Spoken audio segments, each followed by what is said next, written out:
एका ताईंचा असा प्रश्न आलाय की जर मूल चुकत असेल तर पालकांनी नक्की काय केलं पाहिजे.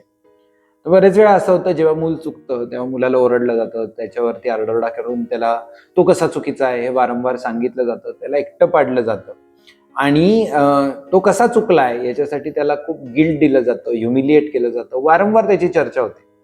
आणि कदाचित मूल चुकत असेल तर त्यात मुलाची जबाबदारी निश्चितपणे आहे, त्यात कुठल्याही प्रकारे त्यात गैर काही नसतं. परंतु मूल चुकत असतं त्यावेळी पालकत्वामध्ये पण काहीतरी चुका झालेल्या असतात आणि त्यामुळे मुलाला जसं आपण जबाबदार धरत असतो चुकीसाठी, तसं पालकांनी पण त्या चुकीची जबाबदारी घेणं अतिशय आवश्यक आहे.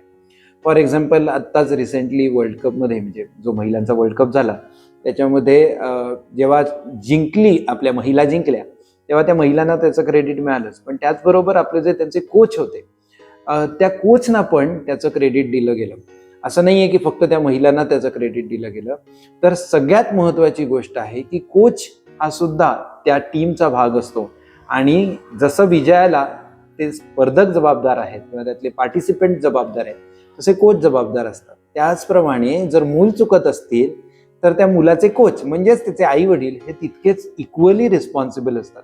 त्यामुळे पालकांनी ती जबाबदारी घेताना इंट्रोस्पेक्शन करणं गरजेचं आहे. मुलाचं काय चुकलंय, आपलं काय चुकलंय आणि आपण काय ऍक्शन घेतली की ह्याच्याबद्दल करेक्शन होतं किंवा कलेक्शन करता येईल, याबद्दल इंट्रोस्पेक्शन करणं खूप गरजेचं आहे. तर तुम्हाला कुठल्याही प्रकारची मदत लागली तर अनुभूतीची टीम तुमच्या बरोबर आहेच. All the best.